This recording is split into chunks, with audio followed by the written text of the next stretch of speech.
intends to rely on. Number 2, in response, the Council for the County Assembly opposed the application, indicating that the County Assembly shall not have sufficient opportunity to respond to the additional evidence. Council submits that the Governor ought to have filed responses and evidence before the County Assembly during deliberation of the motion for removal back in Meru. In addition, it is the County Assembly's submission that where a party could have exercised due diligence to produce documents and evidence and fails to do so, the party ought to be denied an opportunity to produce such evidence. Council has therefore urged this committee to reject this application for production of new evidence. 3, in a rejoinder, Council for the Governor urges the committee to uphold the Governor's right to fair hearing under Article 50 of the Constitution and allow the application with a view to establishing the truth and proper facts as a quasi-judicial committee. Council has cited Rule 20 of Part 2 of the charge schedule of the Senate Standing Orders, which bars the County Assembly from introducing additional evidence that was not part of the allegations forwarded by the County Assembly to the Speaker of the Senate. 4, having heard the parties, the Special Committee has deliberated on the question of whether to allow the Governor's application for new evidence and directs here as hereunder. This committee is bound to uphold the Constitution and has a duty to investigate this matter and seek to establish the facts of the matters raised therein. The committee is cognizant of the rules of evidence, the protection of the right to a fair hearing set out in Article 50 of the Constitution, and remains alive to the fact that to sufficiently carry out the mandate bestowed to this committee by the Senate, it may call for any information, document, or person that would shed more light on the matters that have been raised. On the request, therefore, it is clear to this committee that these are matters requiring evidence in order to prove and for which the other side has an opportunity of rebuttal.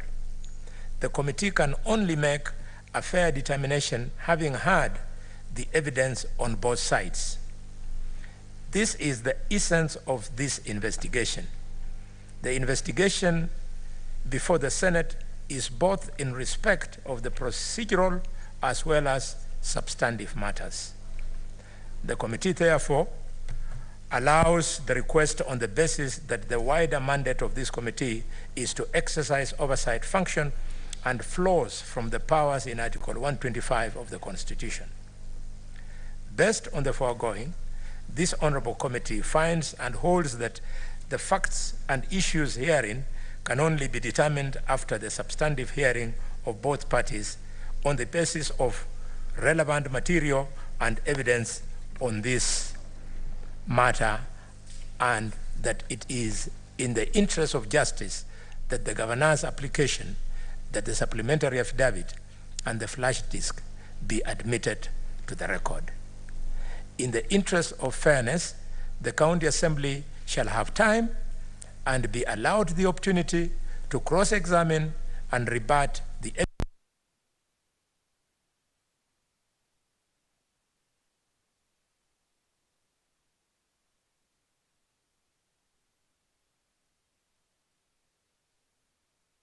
response today.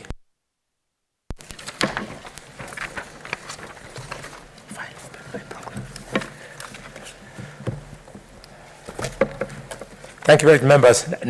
We now invite both parties to make their opening remarks, opening statement. Each will have an opportunity of doing so within 40 minutes, and we will start with the County Assembly. On behalf of the County Assembly of Meru, Council, you have 40 minutes.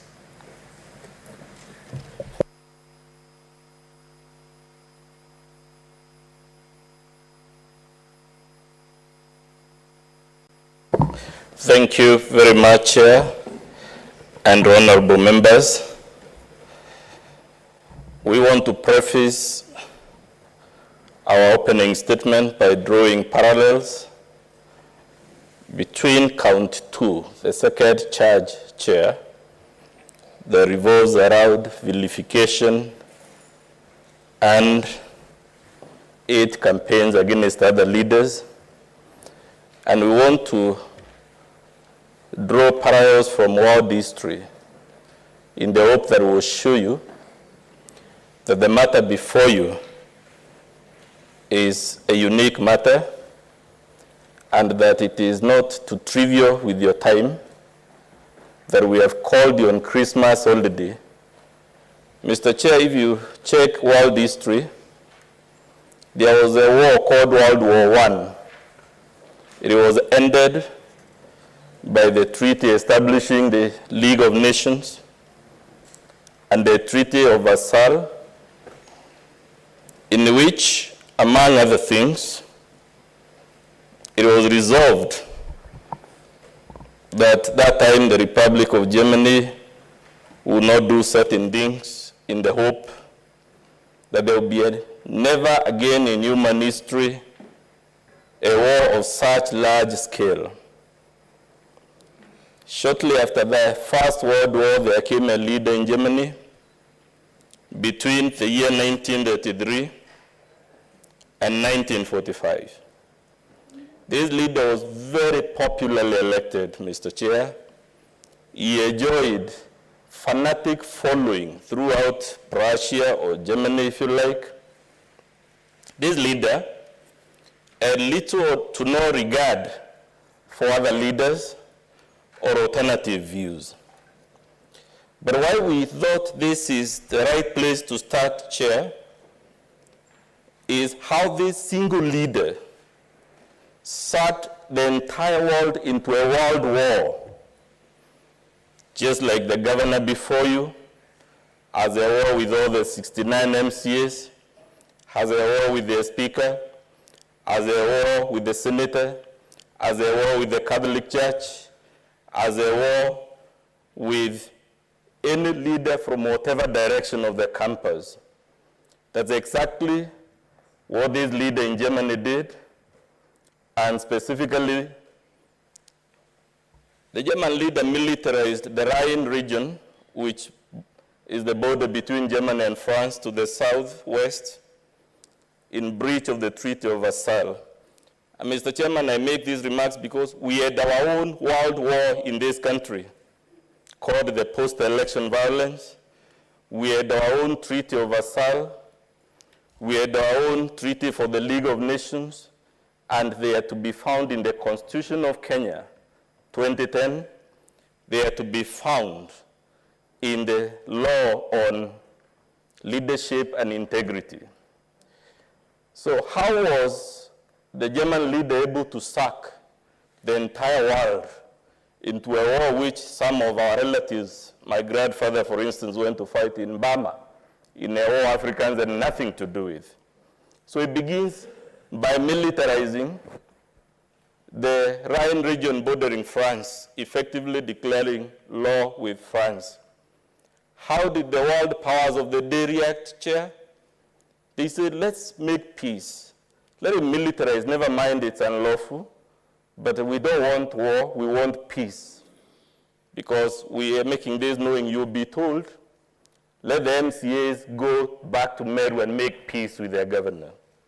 No sooner had they invaded or the militarized the Rhine region, then he invaded and annexed a country called Austria to the south, contrary to the Treaty of Versailles that forbade the union of Germany and Austria. So he is at war in the southwest with France. is at war to the south with Austria. What does he do to the east, Chair? There was a small region in Czechoslovakia that he says has a few people who speak Germany. So he asks that Germany be allowed to annex that part. And of course, this was an act of aggression. Prime Minister Chamberlain in the UK, the American president, and the other people who would have stopped these gradual invasions decide, let him have that part. We want peace for our lifetime. In fact, the policy, those who have read history, was called the policy of appeasement. Let's make peace. If this leader wants this region, let him have it. So he was given that region in peace. What does he do after that small region is invaded? He occupies and invades the entire of Czechoslovakia. What does he do in the northeast? He says there's a region in Poland which is on the northeastern border, and it is some few people who speak German. Therefore, it should be allowed to annex it to Germany. Again, this was an act of war against Poland. Prime Minister Chamberlain, Delano Roosevelt across the Atlantic, they are all deliberating on all these expansion and acts of war. And then they said, pursuant to the peace policy, let him have the small portion. Then what does he do after he gets that portion in peace? He invades and occupies the entire of Poland. Then, so far he has occupied France, Czechoslovakia, Austria. He had the UK now to invade. He discovers that he has to cross France through the English Channel to occupy the UK. Unfortunately, he didn't have a military, and specifically a navy, capable of beating the British military. So he decides he will overwhelm the UK through aerial bombardments. He's at war with the UK. Then as all this is happening, Joseph Stalin of the USSR decides, like everyone else, this guy is out to occupy the whole of Europe and to declare war against everyone. Let's make a peace treaty with him. And actually, the USSR signed a non-aggression treaty with his leader from Germany.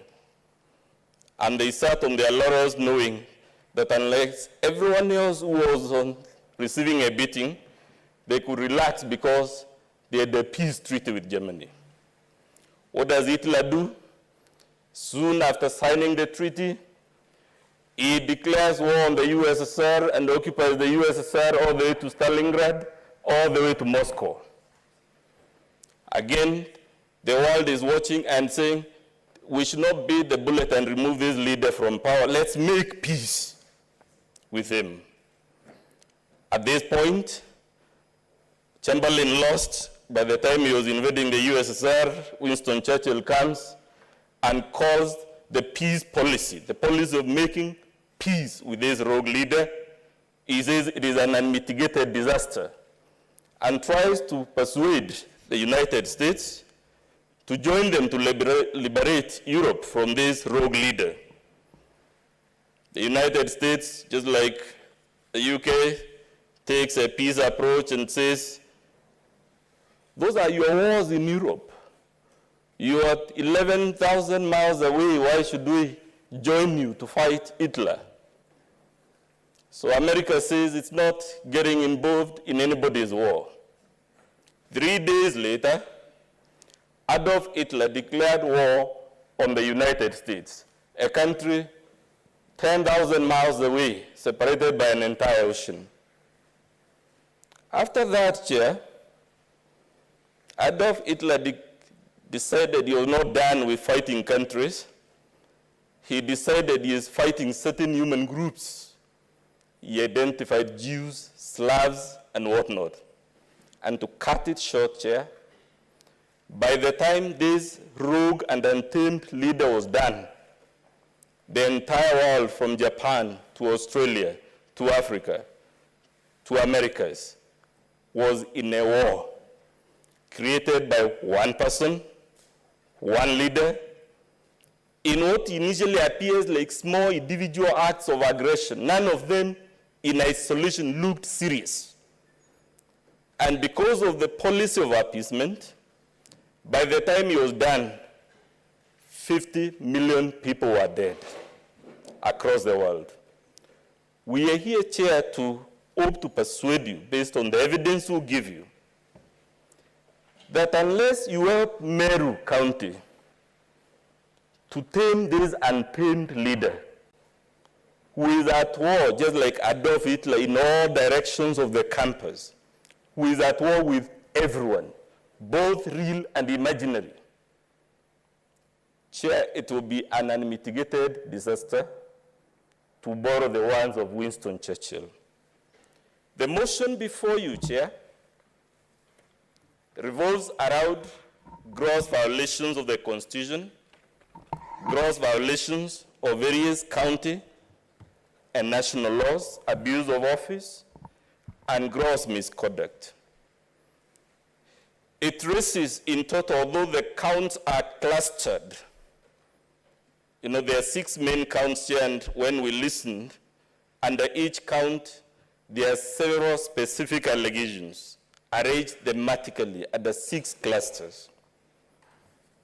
When you do your count, Chair, you note the motion raises 62 violations, 6-2, of the Constitution and laws of Kenya, all committed within the remarkably short period of 64 days between 6th of September and 9th of November. So, Chair, you have an untamed governor who on average grossly violates the Constitution at least once per day. It must count for something, Chair. This motion was placed before the Assembly on the 14th of December.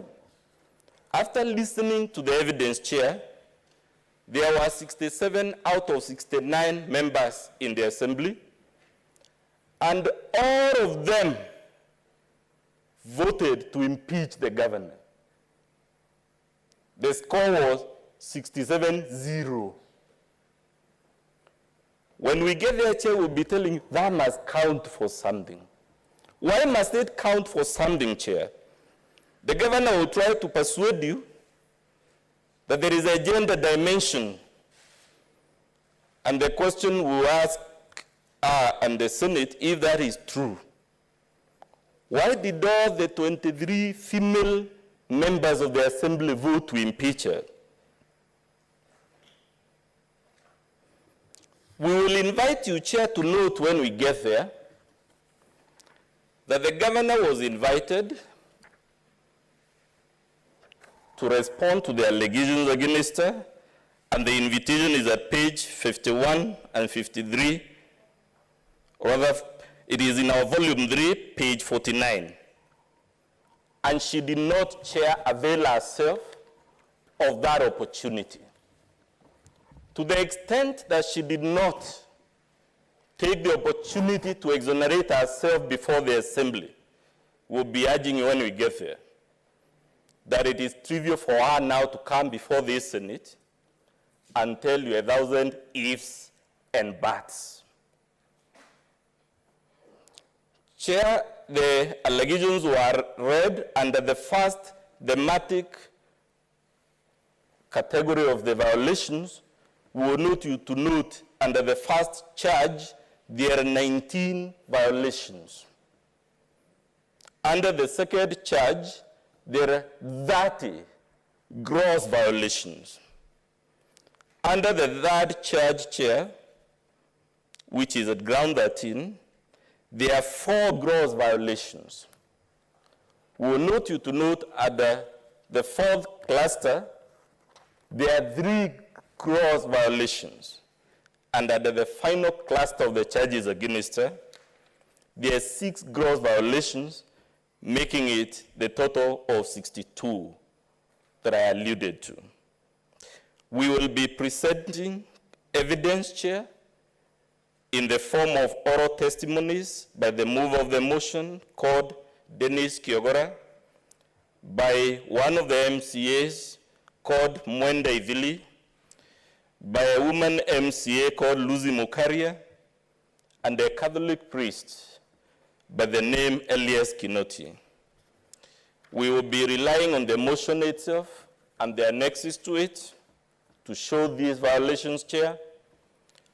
We will be playing before you the video clips that were submitted to the Senate and the County Assembly showing evidence of the violations. And of course, pursuant to your rules, we have filed witness statements that we rely upon. And in short, Chair, from the record you note, we have filed 5 bound volumes of documents that we'll be referring to show these violations. Chair, when we reflected on this matter, sometimes it is easy to be caught in the legalese, in the legal fine print, and to miss the big picture. We suggest, even as we must confront the legalese, even as we must confront the evidence and its merits and demerits, these are the overarching questions we suggest you will have to reflect upon, and just like the evidence should weigh on the scales, these questions equally should weigh in your mind. Question number 1,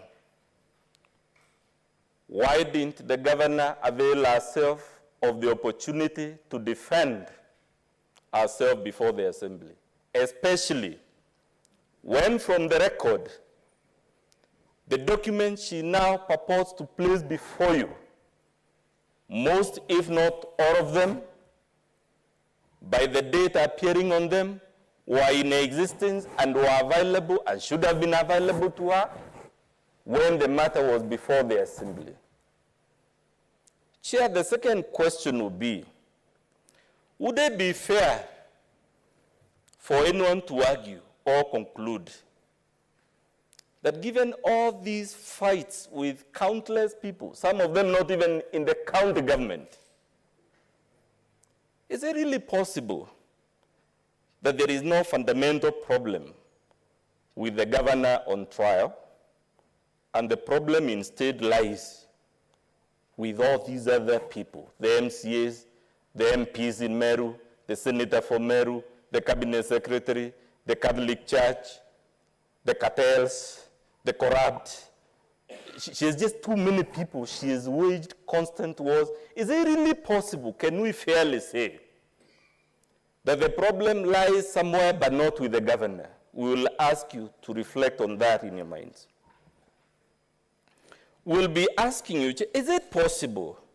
And of course, we know the Senate must make its own independent decision, and this is not an insult to the Senate, but is it possible that all these MCAs are misguided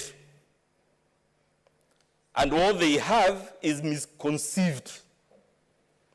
They don't know what is a gross violation of the law. They have imagined all these things. They actually didn't take place. We will ask you very humbly to reflect on that.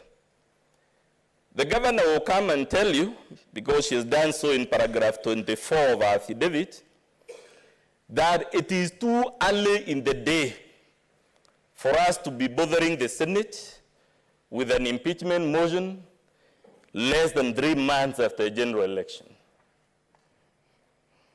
Chair will be telling you that, one, our Constitution does not know this idea of temporary impunity, that there is a period following the general election in which governors have a blank check to do whatever heinous crime or misdemeanor they fancy, because during that period, shortly after the election, the Constitution is suspended. But we'll also be urging you, Chair, that is exactly what informed the appeasement policy with Adolf Hitler. Chamberlain was saying, we just had the First World War.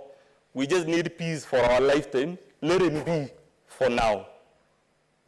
We'll be urging you, Chair, to consider whether indeed, given the gravity of the evidence we place before you, whether we actually haven't taken too long to come before the Senate. And our case will be that it is not too early.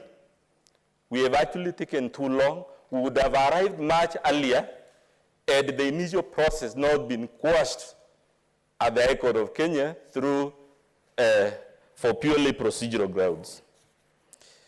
Chair will be asking you to ask yourself the question, because the governor again has raised this issue in paragraph 3 of our affidavit, in paragraph 11, in paragraph 12 and 15. She tells you all these problems are because she's a woman.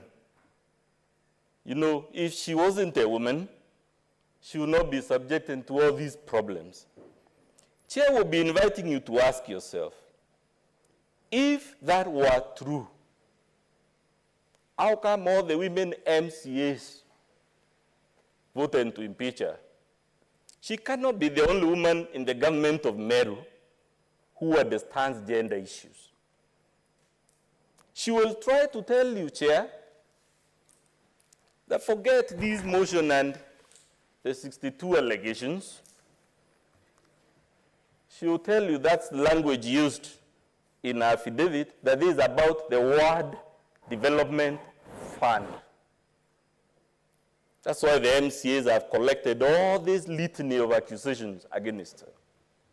It's within her right to raise it, but we'll be asking you, Chair, to ask yourself, if that were really the reason, why did the nominated MCAs, 24 of them, who have nothing to gain or lose from the ward fund, the operative word, Chair, is that they have nothing to gain or lose, which means they have no interest in that issue, why did they also vote to impeach her?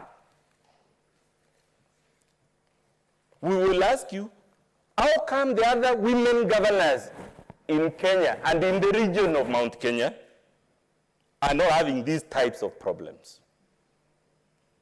She will tell you it is because she is an independent. She ran as an independent candidate. That is why she has these problems.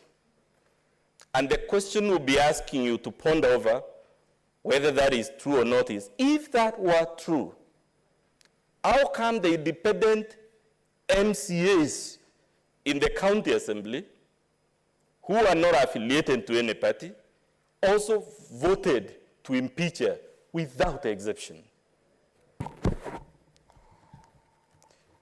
Chair will be asking you the broad question, if we are able to persuade you that the assembly has good evidence of the allegations, the question we would urge you to ponder in your mind is whether the Senate should look the other way around, should excuse these heinous crimes and misdemeanors because either it is too early or because the offender is a woman.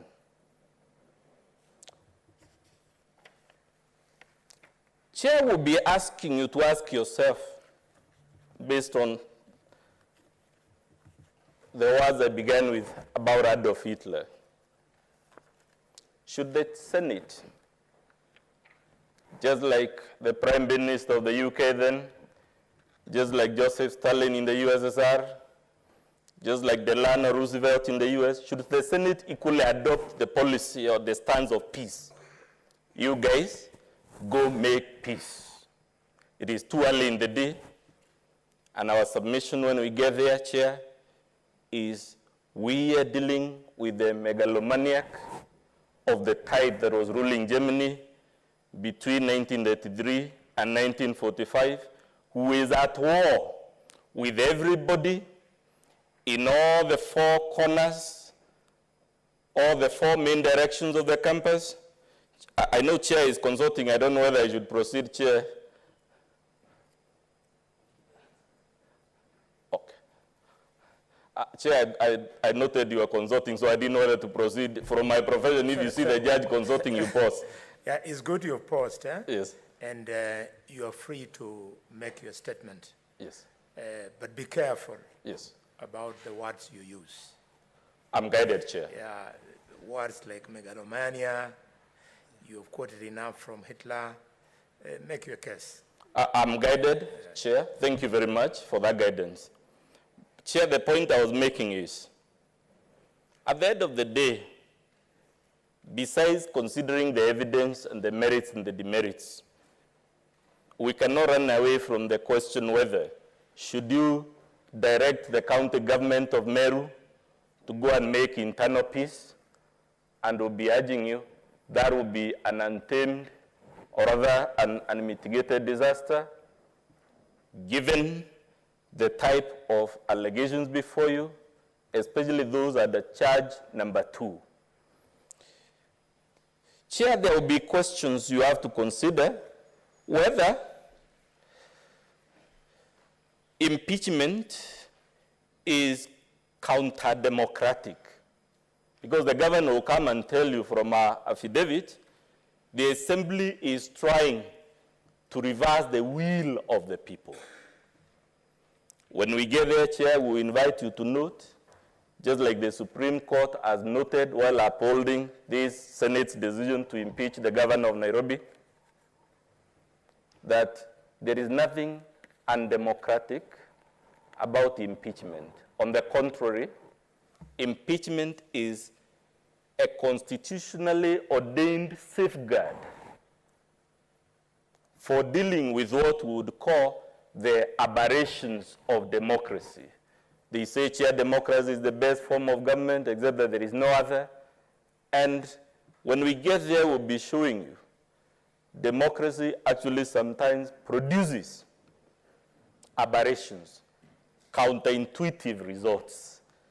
And the makers of our Constitution, being conscious of the possibility of democracy giving you. I know the Chair is consulting again, so I don't know that my time will be stopped, Chair, when they... So, Chair, will be inviting you to note. You will have an extra 2 minutes. Much obliged, Chair. We'll be hoping to show you that, one, the claim that asking you to impeach is counter-democratic and it is overturning the will of the people is not correct for several reasons. One of them is that impeachment is a constitutionally ordained mechanism for dealing with leaders of the type we have brought before you. We'll be telling you the claim that the governor was vastly elected, the exact language she has used to support that argument is that she was elected by a vast majority, is not correct. When we get there, we'll show you actually she was not even elected by a majority in the first place, leave alone a vast majority, because she was only elected by 41% of the persons that turned up at the ballot. Chair, she would also try to ask you to read. We have taken the liberty to bring to you both a public participation report and the raw memoranda submitted from all over the county. And we'll urge you, when you read them, you will actually find it is not correct to suggest that impeaching this particular governor will be counter-democratic or a reversion of the will of the people.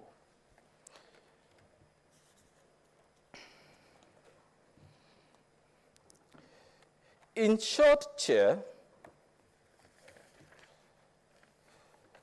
we will be coming before you to tell you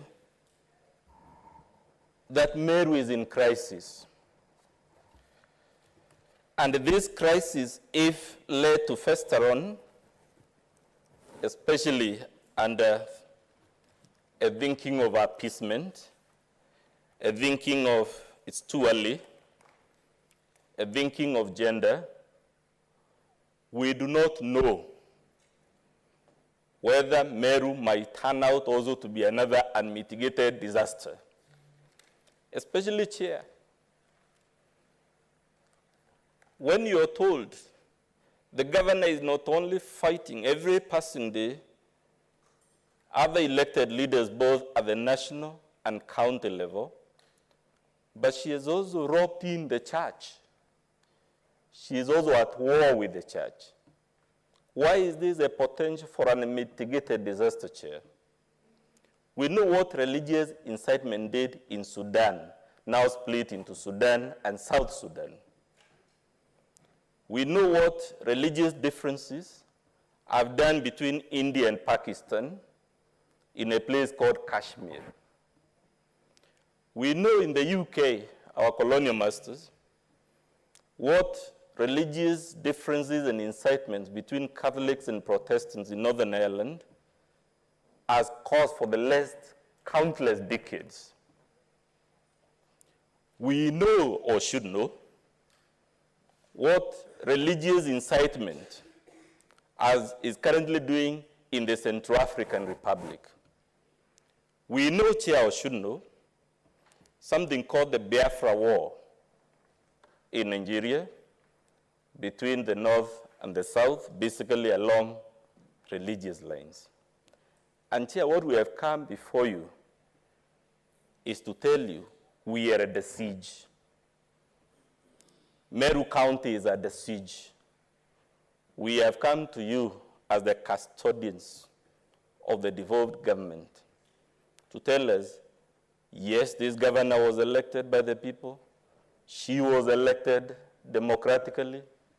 But in this case, just like the country in Europe I began with, democracy has produced unintended consequences. And because democracy has produced consequences not intended, we must look at the solution the wise drafters of our Constitution put in place to deal with those consequences before they become an unmitigated disaster.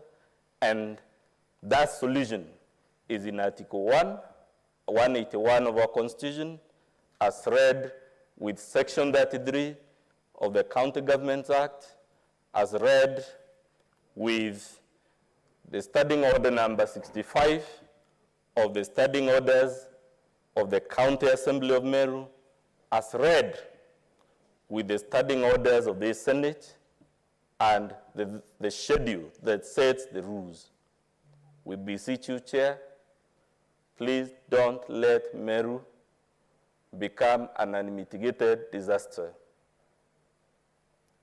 In the Christian Bible, Chair, there was a guy who was in a boat and a storm came.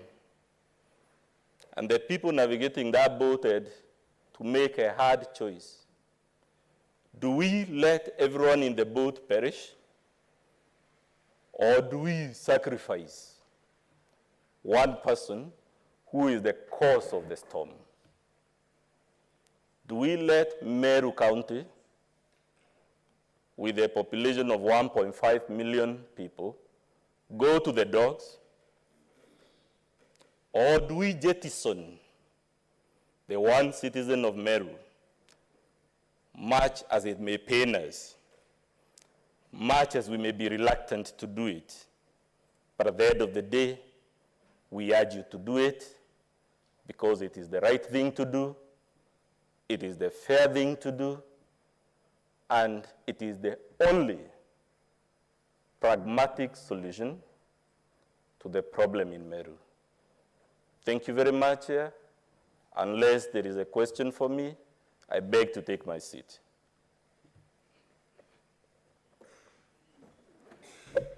Thank you very much. Senators, I don't know whether you intend to comment anything on the statement. I don't think so. We just let it hang. Yes, Senator Fanarobi. Chair, the Council for the Assembly has taken us through the explanation of whether an impeachment is counter-democratic. I would want him to also address the question of whether a discharge of the governor from all the accusations that have been made here, if they are disproved, or whether if the threshold is not met, if that would also be counter-democratic in his view.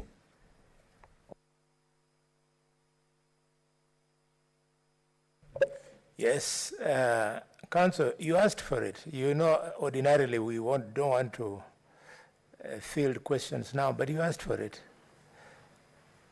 Chair, the answer is simple. The Senate is within its right, after hearing the evidence, to either confirm or dismiss the case. Therefore, there will be nothing counter-democratic in the Senate discharging its power one way or the other, because we didn't come here having assumed we must win our case. It must be taken that the person reposed or the ultimate power is the Senate, and the Constitution has empowered Senate to make that decision. Therefore, there is nothing counter-democratic to it. The only disclaimer is that even as I make that, is the question I asked. It cannot surely be that all these people at the national and county levels of government and in the church are the problem, and the governor is a saint. It must count for something. Perhaps, Chair, Members, I don't want to open it, but... just one clarification, Chair, because I might have put it wrongly. Whether he equates a discharge of the governor to the policy of appeasement that he has taken us through the leadership of Europe and America during the First World War, whether he equates it, a discharge of the governor, to a policy of appeasement by the Senate. Council, just hold, take all three, and then you respond. Yes, please. Thank you, Chair. Chair, the learned friend has said democracy has produced unintended consequences. It's, Chair, I can imagine, the country has just gone through a general election, which was democratically done.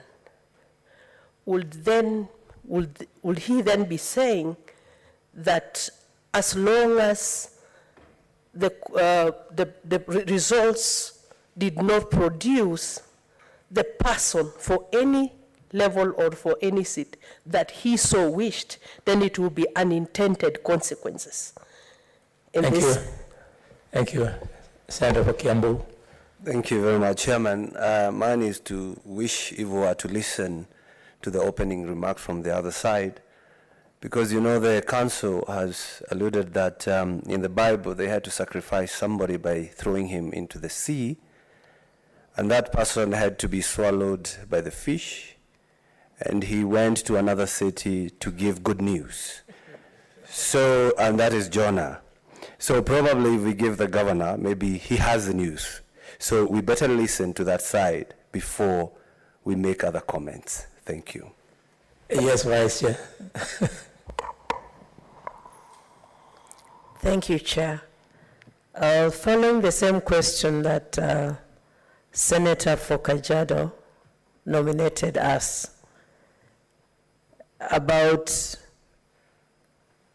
the lawyer saying that all these people, the MCAs and the church and the people who are accusing the governor, I want to know from him, which are the majority, the people who elected the governor or those people you've mentioned?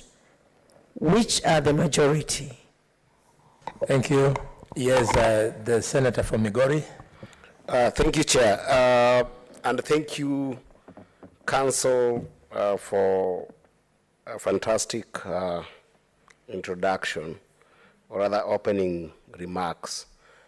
I think I wanted to, through you, Chair, further the thoughts by Senator Tobiko, because I find some very critical aspects of it with regards to what we are about to further hear from the Council here, which is the notion of the people of Meru getting justice ultimately after the election. The Council has said that democracy has led to unintended consequences. In your view, Council, may you guide us as a committee how to assess this with respect to the people of Meru who voted for the governor? How does this committee assess what you have termed as unintended consequences with respect to the people of Meru who are today probably suspending all their activities that could amount to a GDP of over 1 billion or 2 billion watching these proceedings? Please guide the committee on that particular statement. Thank you. One last question. Yes, Paris. One very last.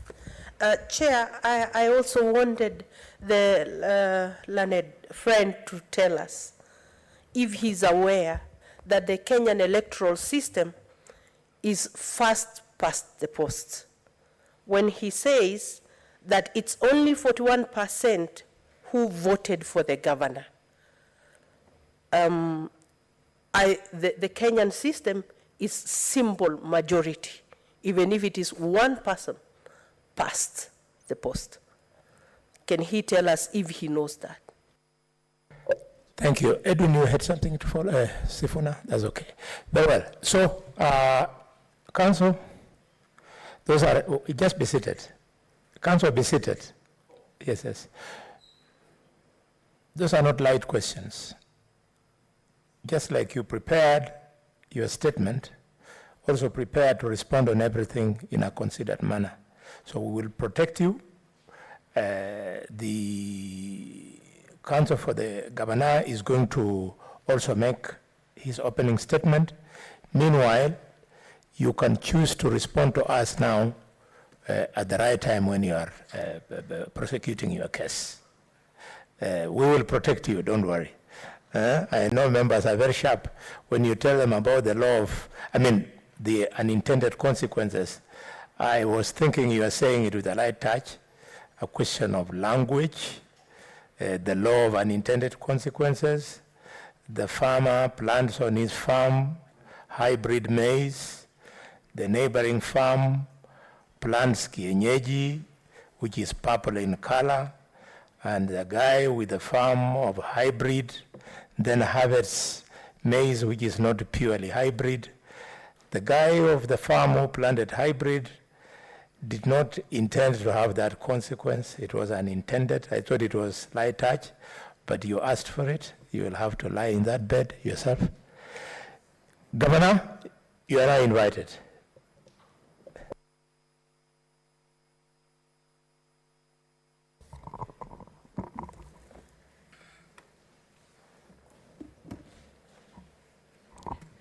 Thank you, Chair, for the opportunity, and good afternoon, honorable members of the Senate. Mr. Chair, my learned friend, Mr. Dr. Muthomi Thiankolu, has been very colorful in his opening remarks. I have a disclaimer that I'm not a very good student of history, or I might not be as philosophical as he has been. I'll therefore stick to the issues before the Senate.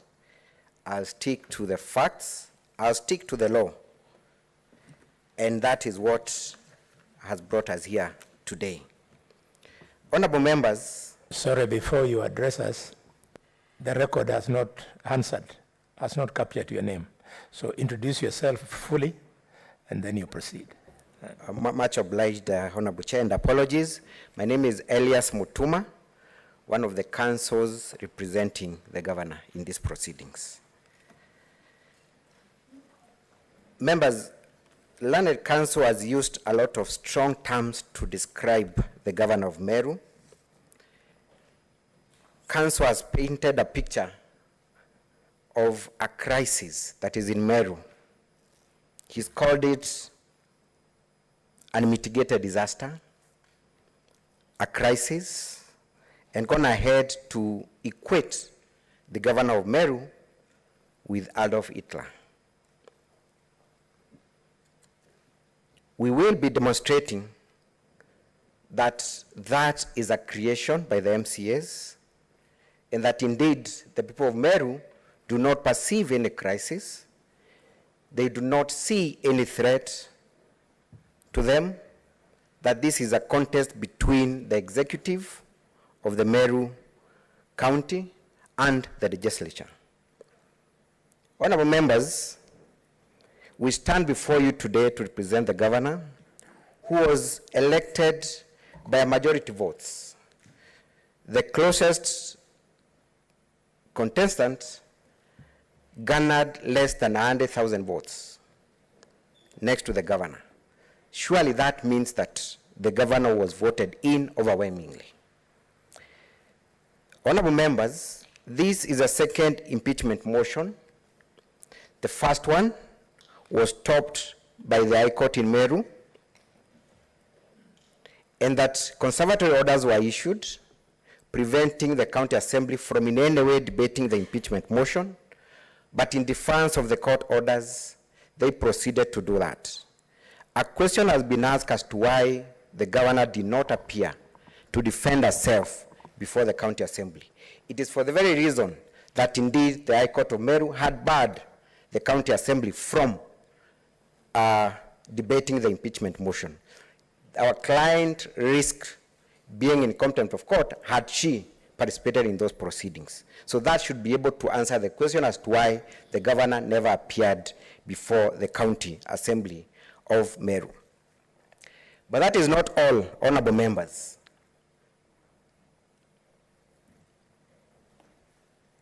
That is not all, honorable members.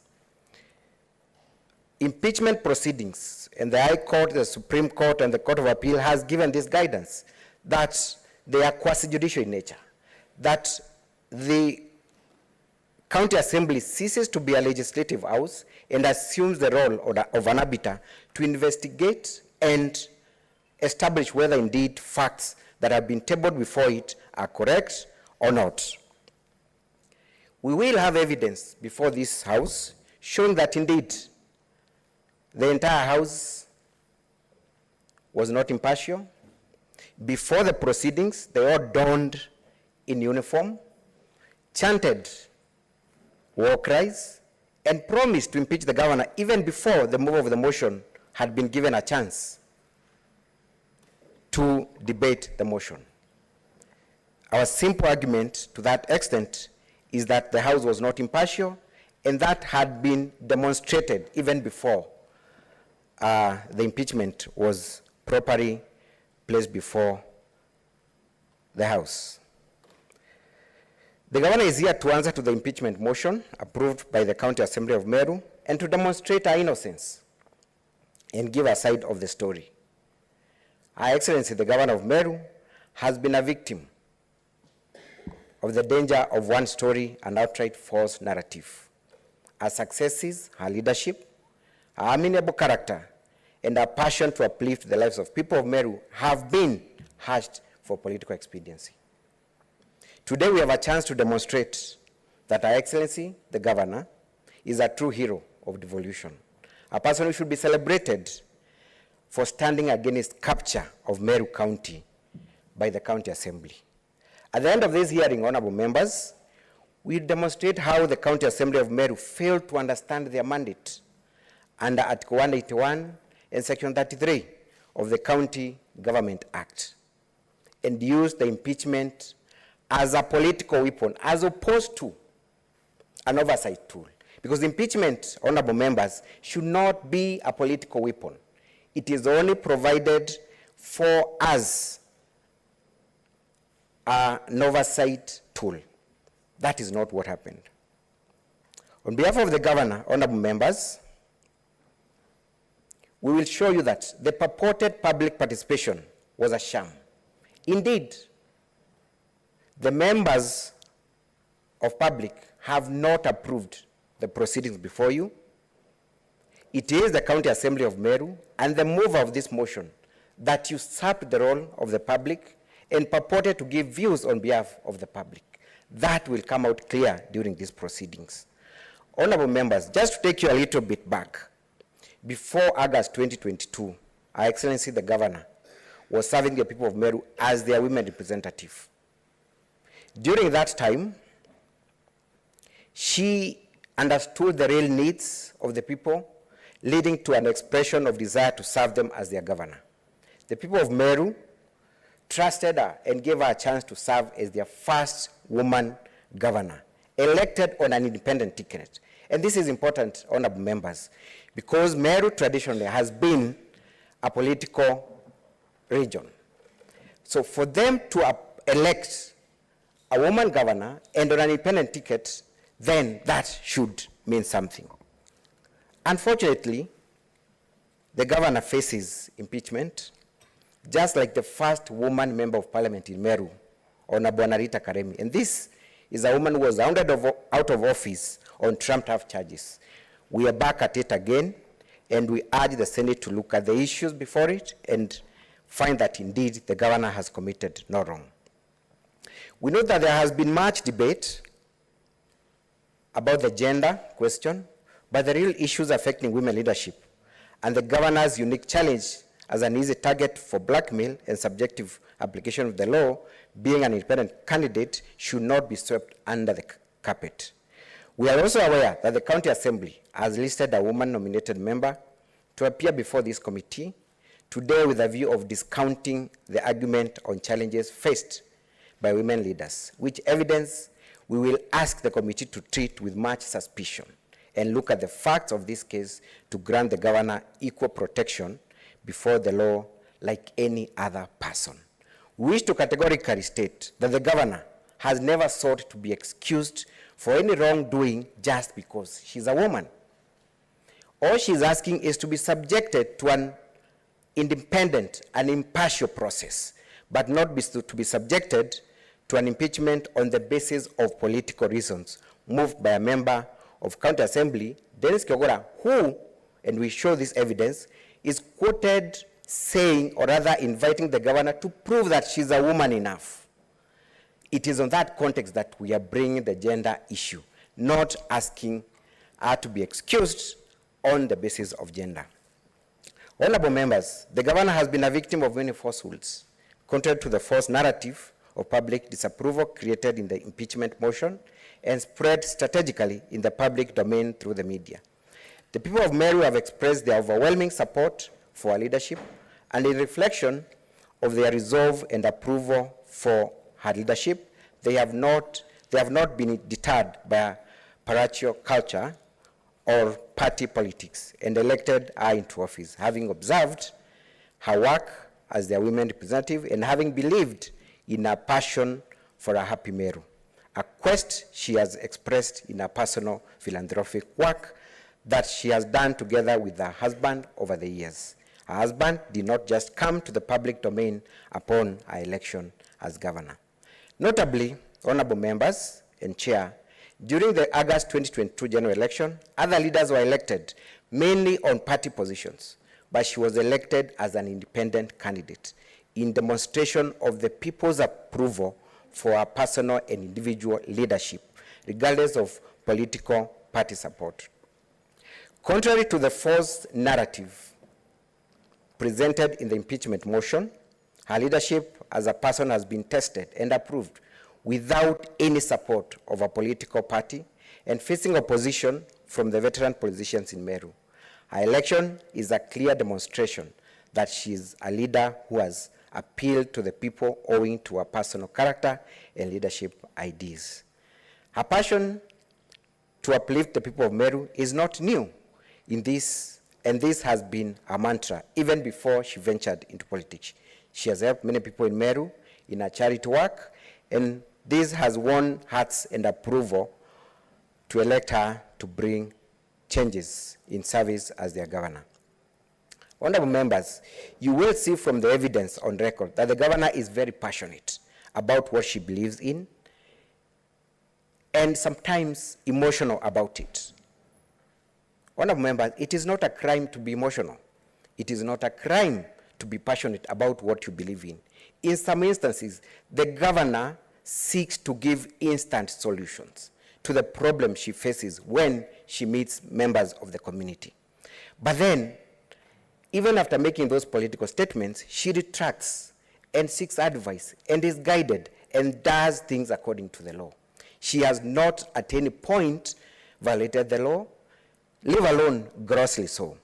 Honorable members, let us understand the governor as who she is and give her an opportunity to serve the people of Meru.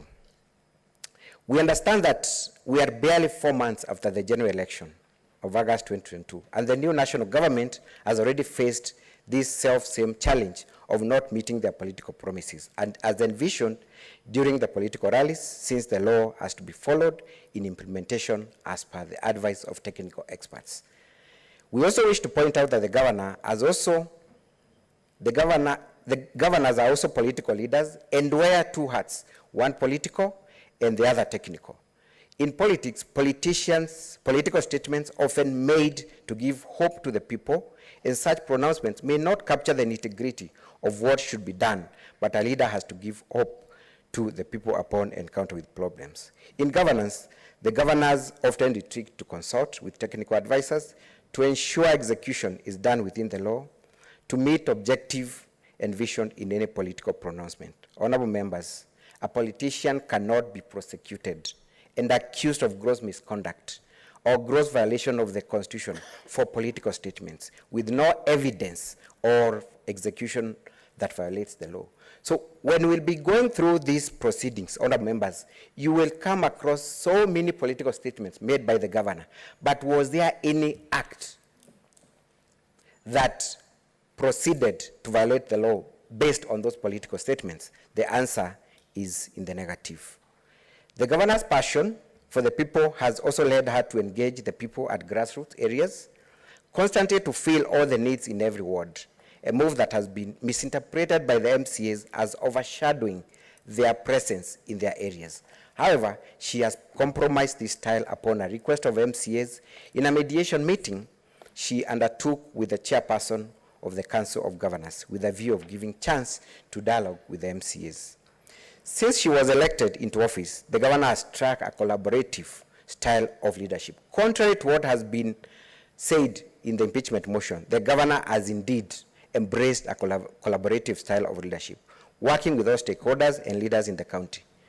Contrary to the false narrative run in the impeachment motion that she works in isolation. She has made tremendous efforts, humanly possible, to engage the elected leaders in Meru County, but they have turned down our requests time and again. She has regard of all elected leaders. Turned out to be what? They have turned out to be what? They have turned down her request. Oh, okay. Yes. She has regard for all elected leaders, and the evidence to be presented will demonstrate this. In bringing the leaders of Meru to work together, the governor has sought a consultative forum from the MCAs, which has been snubbed. She has also followed up on the request of MCAs, including a demand that her husband ceases to attend official public functions. If you note, honorable members, the spouse of the governor has not made any public appearance from 26 October. That was based on a demand by MCAs, and the governor went out of her way to ensure that indeed she has cautioned her husband to stay out of the limelight, if indeed that was the problem with the MCAs. The members of the County Assembly have, however, been impatient and uncooperative in many ways, mainly putting demands that extend to an overreach of their mandate and a desire to usurp the functions of the governor. The MCAs have constantly, openly said that the governor must listen to their demands before they can do their work in the County Assembly. It is in the law that she should make a maiden address in the County Assembly. You will realize that one of the charges, honorable members, is that the governor tried to force her way into the County Assembly. The maiden address by the governor is a statutory requirement, and indeed, the Speaker of the County Assembly of Meru gazetted that day when the governor was supposed to appear before them and address them on that issue. The governor, in that invitation and pursuant to that gazette notice, appeared before the County Assembly, and to her shock, the County Assembly doors were locked. However, she was still ushered in later by the Speaker of the National Assembly, The Speaker of the National Assembly ushered her into the podium to deliver her maiden speech, which she did. But the moment she rose to do that, members of the County Assembly walked out on her. How can they accuse her of then making a forceful entry into an assembly when that very day was gazetted and an invitation sent to her? There was no gazettement of that day. There was no cancellation of the invitation. Yet the members of the assembly will come now and tell you that indeed the governor forcibly entered into the county assembly. Honorable Chair and the honorable members, the governor has been a primary target and a recipient of the gory and ugly actions that she has been accused of perpetrating on other leaders of our beloved county of Meru.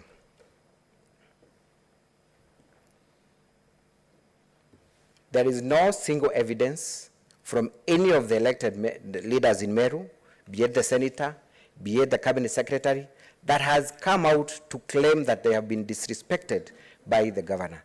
There is no single affidavit produced in support of that allegation, and therefore we are inclined to say that indeed this is a creation by the MCAs and that other leaders in the Meru County are in good working relations with the governor.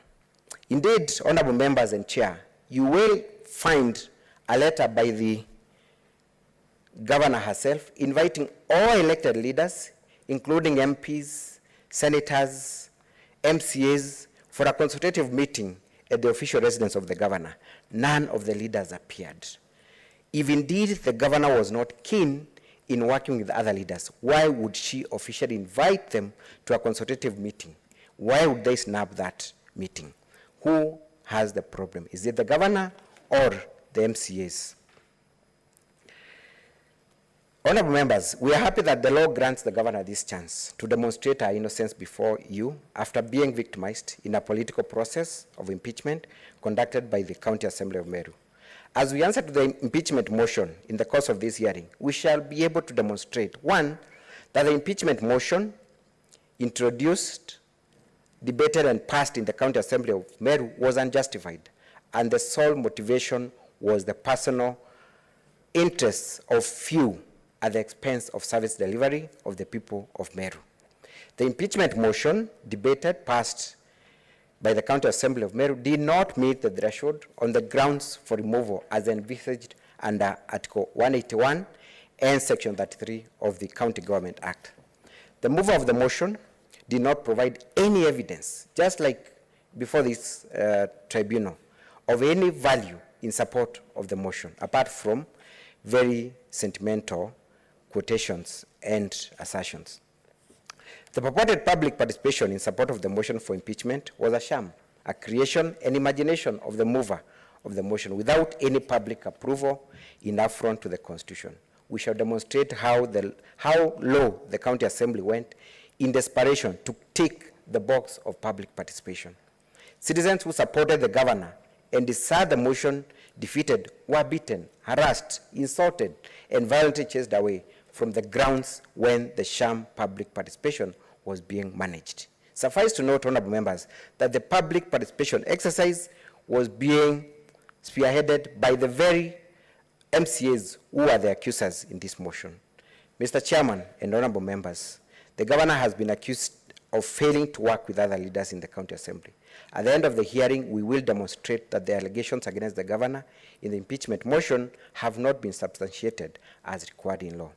You'll get a chance to peruse the documentary affidavits and evidence that we have tendered. You'll hear the governor's witnesses and the team of advocates that will be able to demonstrate this fact. In conclusion, you discover that the following evidence to be presented is watertight. One is that this is a case of impeachment being used to coerce to settle political scores. The MCAs were forced, threatened, and coerced to vote in favor of the motion to an extent that 2 members were de-whipped from their committees. We shall demonstrate why the nominated members had everything to lose by not supporting the motion. The governor is a victim of blackmail and an easy target by the County Assembly for being independent against a united minority and majority sides of the County Assembly. The main issue that triggered the filing of this impeachment motion is the demand, and the demand for ward fund by MCAs, and all other allegations are peripheral to that allegation. We have evidence to that effect. The impeachment is not approved by the voters of Meru County, contrary to the impression created by the shambolic public participation exercise. The question that begs an answer is whether this motion is supporting the will of the people or against the will of the people of Meru. We submit that this is a case of abuse of power, where, again, MCAs are using impeachment as a weapon as opposed to a tool for oversight. The allegations cited in the impeachment motion cannot form a threshold for impeachment and are full of outright falsehood and political statements taken out of context with no evidence of violation of the law. At the end of this hearing, we urge the Senate to find that the allegations cited for impeachment have not been substantiated as required under Article 181 and Section 33 of the County Governments Act. The process did not comply with the law, and the same cannot be sustained by the Senate. Honorable members, I respectively beg to sit down unless you have any questions for me. Thank you. Thank you very much. You have kept time, and just like we did in the other case, maybe, yes, Esther, somebody has something to say? Yes, thank you, Chair. I have a question for him. From your opening remarks, you already indicated this was a partisan process. What would you associate the witch hunt with? And given the accusation that came a short while after elections, what would you attribute these to? Do you think it's misunderstanding due to team dynamics? I would be looking forward to listen to what you have to say about that. Thank you, Chair. Senator Ali Roba. Thank you very much, Chair. Mine is to request the council. He made, the statement that MCAs spearheaded the public participation exercise. Strictly legally speaking, in your view and in accordance with the law, who was supposed to spearhead public participation? For Migori, Senator Okech. Thank you, Chair, and thank you, Council, for an excellent introduction or opening remarks. Highly appreciated. Two quick comments. Chair, the Council has indicated that this impeachment is at the backdrop of a court order, and I just wanted to seek whether the Council is in congruence with the understanding of this committee that the determination of the constitutional petition number E024 of 2022 was on the basis of the first motion that the Assembly had, and the hearing you're having now is on the basis of the second motion, which has got nothing to do with constitutional petition number E024. That's the first comment. The second comment, quickly, Chair, the Council has made a very strong statement intimating the passionate nature of the governor, to the extent that some of the allegations do come out of political statements, which the Council has indicated that some of these political statements cannot be basis of accountability to the extent that warrants impeachment. Council, guide the committee, perhaps, with regards to Article 179 of the Constitution, specifically Section 4 of that article, sub-article 4, I mean, which establishes the governor, and I think is the only officer elected under law who is subject to be an executive voted for. And with regards to that as well, read it together with the County Governments Act, section number 30, which establishes the functions and responsibility of the governor. May you guide this committee whether those political statements are not in respect with those two provisions of law. Article 179 of the Constitution, sub-article 4, and section 30 of the Counties Government Act of 2012. Thank you so much. Thank you, Okech. Senator for Nairobi. Thank you, Chair. Perhaps to help my brother Eddie. Council, you have made reference to a court order at the inception of some of his proceedings. We want to know the second impeachment motion, which is the basis of his proceedings. Was there a case filed? Was there any order barring the Assembly from proceeding with that second impeachment? Number two, is it your position that you cannot, in fact, violate the law by pronouncement? Is that the position that you want to give us, that you can, in fact, not violate the law by a mere pronouncement? Perez. Thank you, Chair. Chair, the Council has said that sometimes the utterances of the governor are emotional and passionate, but later retreats to seek legal and technical advice. Chair, I don't know whether the the Council can clarify whether the governor understands that it should be the other way around. I'm not giving an opinion, but I think he needs to clarify that. Thank you. Whether that's the ideal situation. Tangwa. Thank you very much, Chair. My question is only one to the Council, and it revolves around the Ward Development Fund. Because the Council has said that all this started because the governor has refused to give the MCAs the Ward Development Fund. So I wanted to understand at which point did the governor refuse or is purported to refuse? Because I do understand for an assembly is a legislation body, so they're supposed to come up with this law, pass it, for the governor to assent.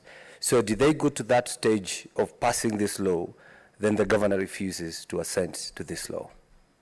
That's all. Thank you. That is all. Yes, that is all. Council, we will give you time to respond to these issues. But members, I was thinking, we remind ourselves the matter raised by Senator Okech and supported by Senator Sifuna on the matters of the High Court orders that were delivered in respect of the first impeachment motion. That matter, Mutuma and company advocates, they wrote to the Speaker of the Senate. And from what we are hearing, they have not challenged our jurisdiction. So since they are not challenging our jurisdiction, we shouldn't go there. You don't have to really burden yourself with that. If it was an issue, you would have challenged the jurisdiction of this sitting. It means they respect this sitting. That's why they are here. Let us discharge. Finally, in our program, we were supposed to receive evidence from the county assembly at this point between 12:40 and 1 o'clock. But if you look on the clock, it is 1:17. So I wanted to request members to manage time. We give 5 minutes to both sides. They address the issues we have raised. Then we adjourn for lunch. And when we come back, we now hear evidence. Would that be okay, members? Thank you. So, County Assembly, issues raised.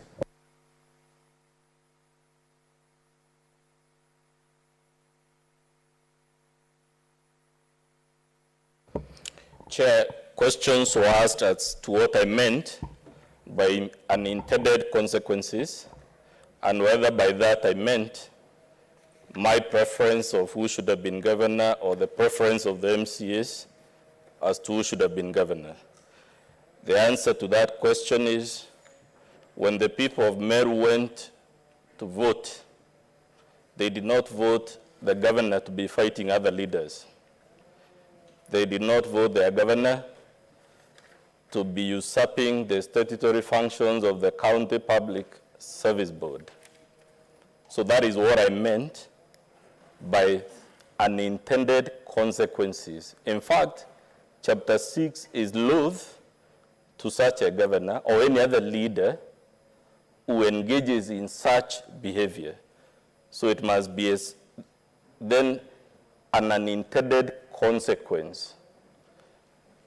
Then I was asked, would the discharge of the governor be analogous to appeasement policy that European leaders and their American counterparts had against the warmonger in Germany?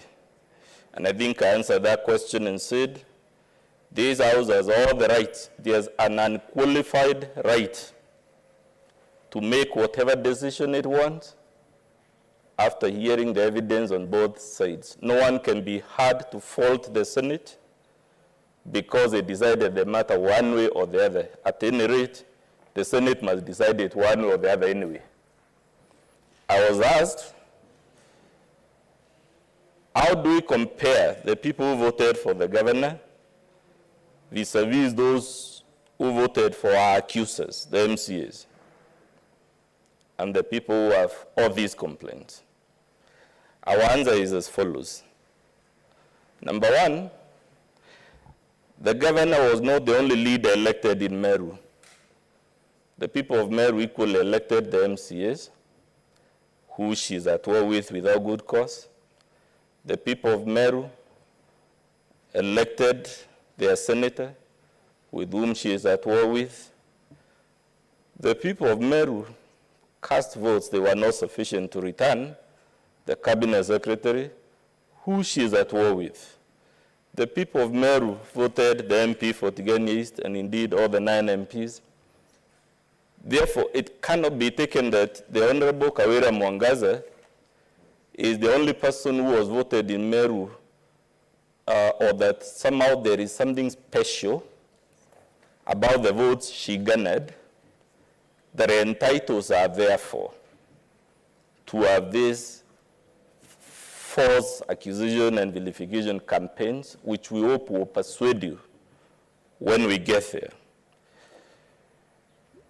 What I meant by the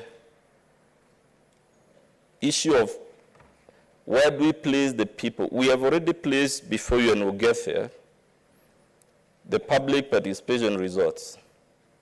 And they tell you, while as the people of Meru may have a certain opinion as at 9th August when they cast their vote, supervening events, specifically the events mentioned in the impeachment motion, have tilted that will of the public or the voters of Meru, and we'll get there when the evidence starts flowing.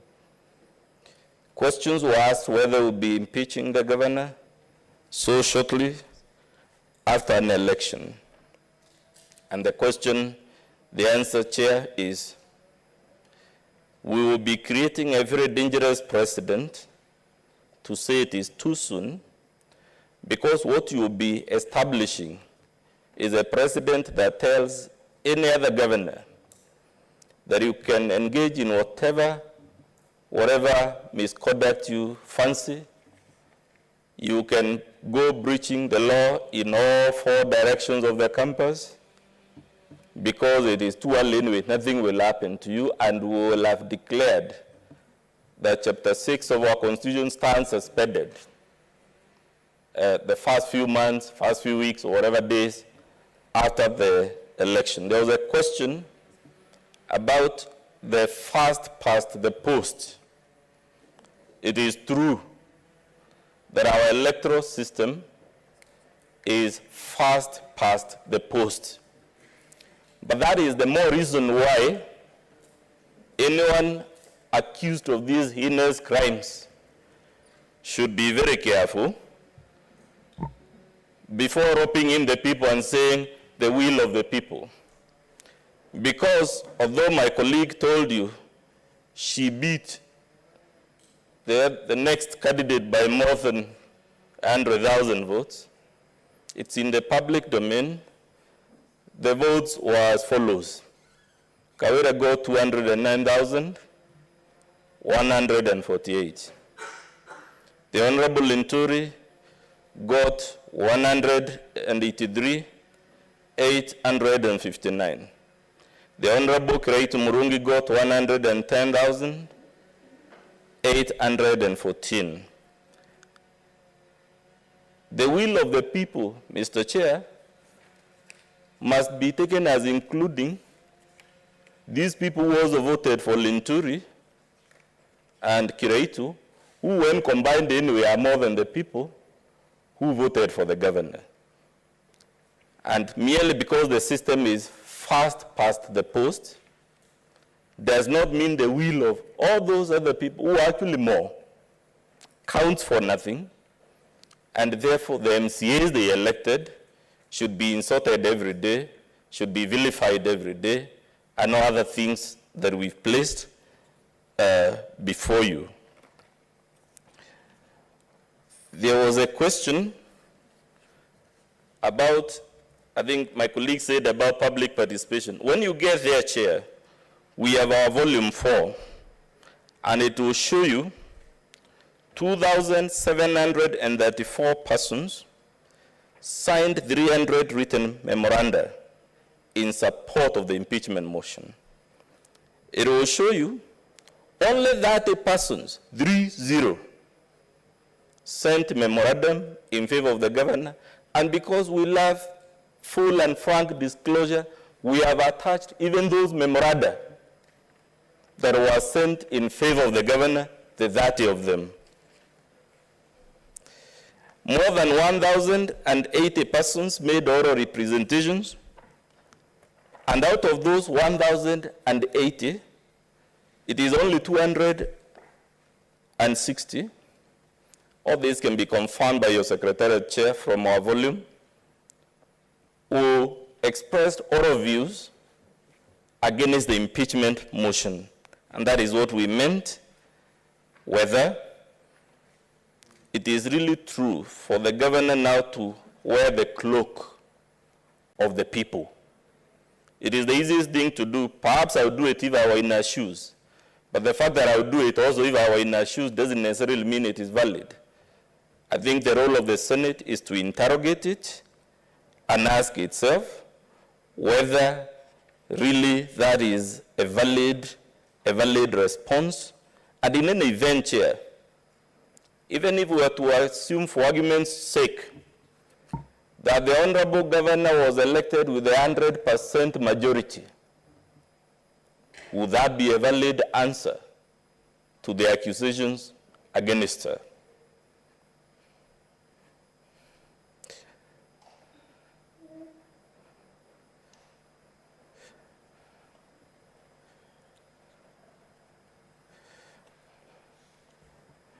I'm just checking, Chair, whether there is a question I may not have responded to.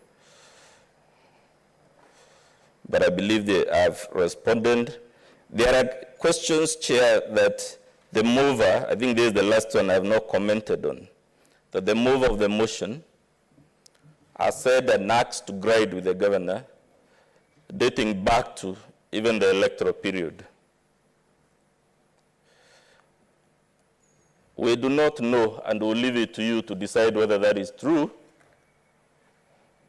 But we have to remind you, the matter before you is a decision endorsed by the County Assembly of Meru, and that there are safeguards in law to ensure that impeachment is not intended to serve personal cause.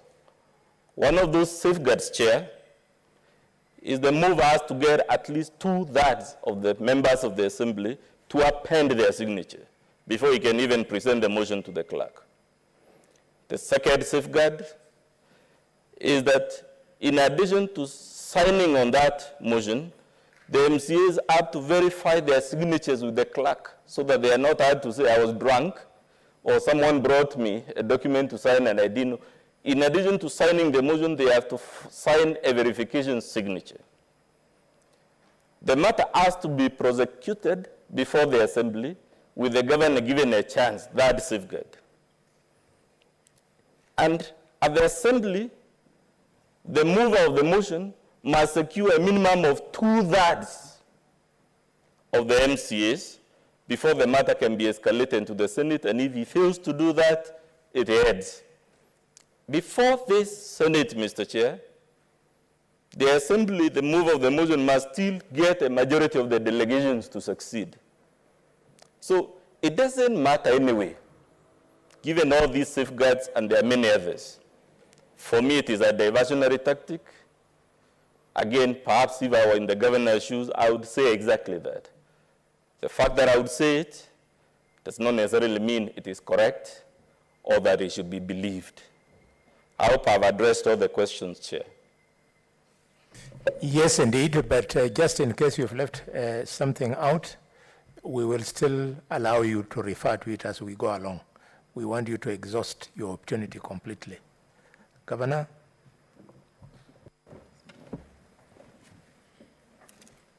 Thank you, Chair and members, for the questions. I'll address two, then my learned friend, Mr.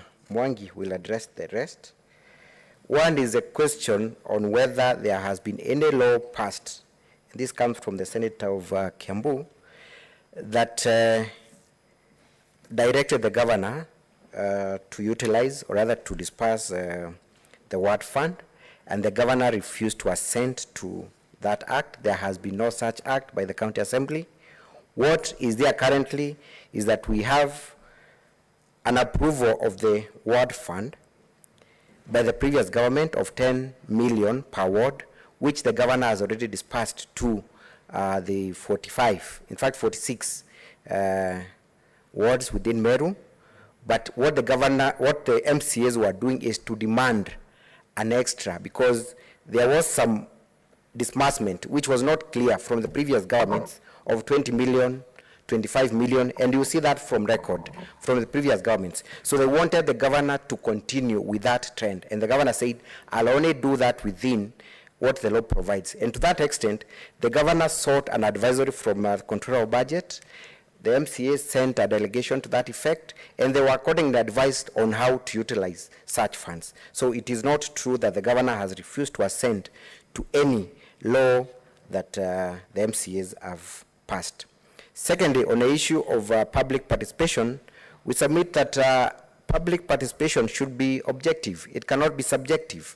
And that's why you cannot be the investigator, the accuser, and the judge at the same time. So if the MCAs have appended their signature on the impeachment motion, then it defeats logic for them again to preside over the public participation exercise, where they choose who speaks and what even goes into the content of those proceedings. So it's only fair that maybe the office of the clerk or any other body should preside over public participation. Otherwise, there would be no unfairness if the very person who is accusing you is the very person who is collecting views, compiling reports, then purporting to say this is what the public are saying. And we'll be able to demonstrate that indeed most of the people that were against the impeachment were either bad, they were beaten up, and were not allowed to give their views. My learned friend, Mr. Mwangi, will take you through the rest.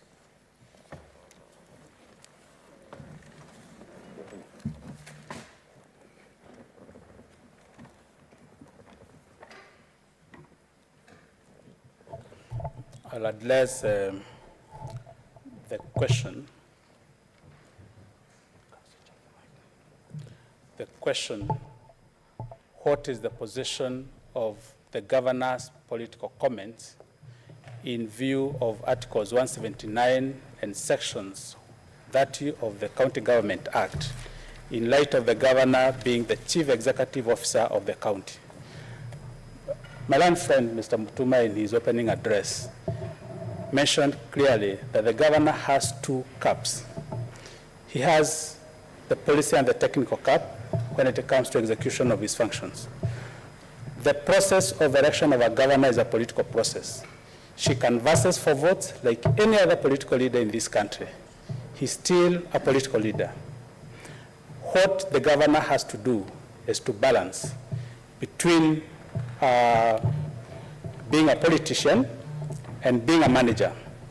And Section 30, subsection 2, clearly stipulates what is the function of the governor and which appeals to the political side of a governor, the charisma of a governor, the organizational, community organizational skills of a governor. It appeals to the leadership skills of a governor. One of them, the governor is required to promote the competitiveness of his county. His county must shine, and can only shine through her charisma and how she speaks often about her county. She must promote democracy within the county, and that's an edict of the law. So the fact that the governor is the chief executive officer of the county does not in itself mean she cannot make a political statement. Honorable Chairman and honorable members, many occasions the governor is invited by communities and she's told, we have an issue, we need to have a conversation. She goes to the ground and questions are raised impromptu. At the spur of the moment, the governor will have to make a statement. What Mr. Mutuma indicated is a calling for the governor to inspire hope where there is hopelessness, and also to give a word that we hold the community. And Honorable Chairman and Honorable Committee, we are going to demonstrate many occasions of this nature, and some of them have been blown out of proportion, but we are going to show how the governor dealt with those situations. She's been termed passionate and emotional, but she's not been unable to manage her emotions and her passion, but she has used her passion to be a better manager and a better politician and a speaker for her county. We are going to demonstrate this with evidence. I think that's all on the issues, unless there is an issue we have inadvertently forgotten to address. You're welcome. Yeah, anything Chair, you forgot? Yes, Vice Chair. Thank you. I just want to seek clarification from the Council of the Governor. You said that the Governor has already dispersed the 10 million to 45 wards. Might you be knowing if the it was directly through the MCAs, and if they've already used this money in development so that they can demand for more? Yeah, the Council for Governors, there's a question here you are dodging. You asked, public participation. Who drives? The one which you are executing as the governor. And then finally, you responded, yeah, but you circumnavigated. What I asked was a question of legality. Who is supposed to carry out public participation, legally speaking, on any matter that is being executed by the county assembly?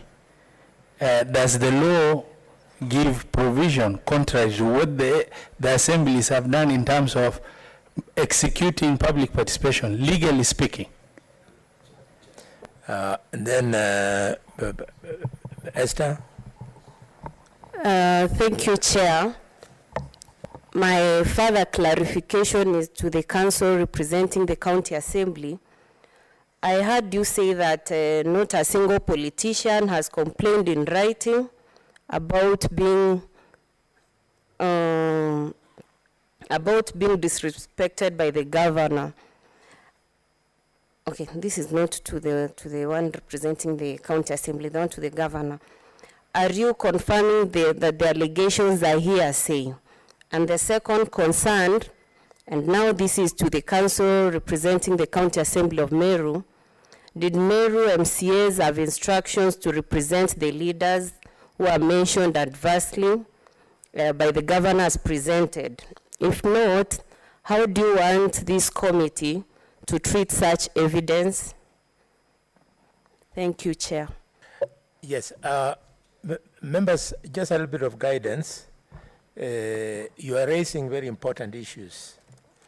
These were the opening statements. Evidence will come. Then we are going to pursue the evidence one after another one when it is not too clear. So maybe we could hold our horses at this stage. We wait for evidence. Chair, just quick Yes, but something is banning the governor of Migori. The senator. The senator. Yeah, I think that, Chair, it's very critical that the council did say that the political statements that the governor is overly accused for, and I think they form base of the charges, and to the extent that some of them touch even in on Article 73 of the Constitution. The question I was asking, and council, if you may listen to this carefully, the reason why I invoked Article 179, Sub-Article 4, and Section 30 of the County Governments Act is what the council opening statement implied was that we shouldn't hold the governor accountable on the basis of political statements. And that is, and if that is going to be the base of the conversation that will come, even in the evidence that we get as we go through this proceeding, that's what I was asking, that are you suggesting that the political statements are not subject to any accountability metrics under those two provisions of law that are quoted? That's all I wanted to know, whether that's what you intended to imply. Chair. Very well. So we had Chair. Guided, yes? Chair. You have something burning? Yeah, Chair, I needed to know whether we are still retaining our question hour, that we still have it later on. All right, but just one more for the council representing the county assembly. Are they holding brief for the senator and the CS so that it goes on record? And if they have records to the effect that the governor is fighting the senator, the CS, are they here representing the people they have mentioned? Yes, that's why I was saying, senators, these are opening remarks. When the evidence comes in, probably they'll come with an affidavit sworn by the Minister for Agriculture and sworn by the senator that those things are true. If they will not, then it makes their case weak. So let's wait for that particular time. I want to request that we rise for 1 hour, and when we come back, members, you still have a full 1 hour to interrogate both parties. Thank you very much. We shall resume at 2:40. And lunch is served by Senate in the holding rooms where you are. I don't know which one was the holding room for the media,